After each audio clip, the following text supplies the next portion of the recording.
చిన్నప్పటి నుంచి మన పేరెంట్స్ ఏం చెప్తారు, అరే పాజిటివ్గా ఆలోచించాలి, నెగిటివ్గా అస్సలు ఆలోచించకూడదు అంటారు. కానీ సాఫ్ట్వేర్లోకి వచ్చేసరికి మీరు నెగిటివ్గా ఆలోచించడం వల్ల మీకు చాలా బెనిఫిట్స్ ఉంటాయి అనమాట. మీకు ఒక చిన్న ఎగ్జాంపుల్ చెప్తాను. మా దగ్గర ఒక జూనియర్ డెవలపర్ ఉండేవాడు అనమాట. తనకి ఒక ఏపీఐ క్రియేట్ చేశాడు. ఏపీఐ క్రియేట్ చేయగానే తనని అడిగాను, అరే ఏపీఐ ఎలా వర్క్ అవుద్ది అంటే, అన్న ఇది మల్టిపుల్ మైక్రో సర్వీసెస్ కాల్ చేసి ఒక రెస్పాన్స్ ఇస్తుంది అన్న అన్నాడు అనమాట. అయితే ఇప్పుడు ఏపీఐ స్లో అయితే ఏమవుద్దా అన్నాడు అనమాట. స్లో అవ్వదన్న, అన్ని మైక్రో సర్వీసెస్ ఫాస్ట్గానే వర్క్ అవుతాయి, స్లో ఎందుకు అవుద్దని అన్నాడు అనమాట.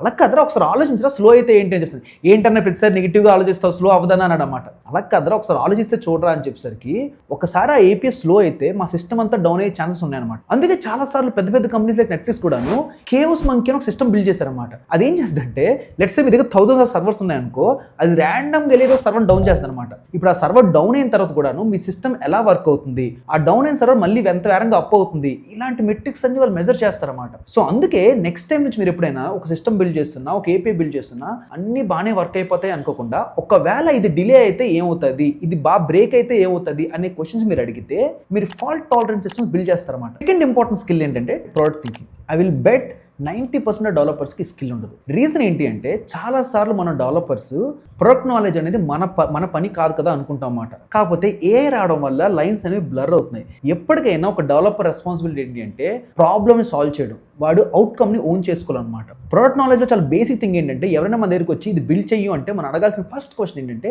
వై, ఎందుకు బిల్డ్ చేయాలి, ఇదే ఎందుకు, ఇంకోటి ఎందుకు కాదు అనేది మనం ఇప్పుడు అడగాలన్నమాట. సో ద పాయింట్ ఏంటి అంటే, మీరు ఇనిషియల్ లెవెల్స్లో ఉన్నప్పుడు మీకు ప్రొడక్ట్ నాలెడ్జ్ లేకపోయినా పర్లేదు, కాకపోతే మీకు మోర్ ఎక్స్పీరియన్స్ వచ్చే కొద్దీ మీరు ప్రొడక్ట్ నాలెడ్జ్ పెంచుకోవాలన్నమాట. అసలు మీరు ఏ ప్రోడక్ట్ డెవలప్ చేస్తున్నారు, మీ ప్రోడక్ట్ని ఎవరు యూజ్ చేస్తున్నారు, వాళ్ళ డెమోగ్రాఫిక్స్ ఏంటి, వాళ్ళ ఏజ్ ఏంటి, వాళ్ళు ఏ ఎమోషన్తో మీ యాప్ను ఓపెన్ చేస్తున్నారు, వాళ్ళ ఫోన్ని ఎలా హోల్డ్ చేస్తున్నారు, ఇలాంటి థింగ్స్ తెలుసుకోవడం వల్ల మీరు ప్రోడక్ట్ని బెటర్గా బిల్డ్ చేయొచ్చు అంటారు. ట్రస్ట్ మీ, చాలా టెక్ ఆప్టిమైజేషన్స్ అనేవి ప్రోడక్ట్ నాలెడ్జ్ ఉండడం వల్లే చేయగలుగుతారు అన్నమాట, అంతే తప్ప ప్రాపర్ టెక్నాలజీ ఉండడం వల్ల కాదు.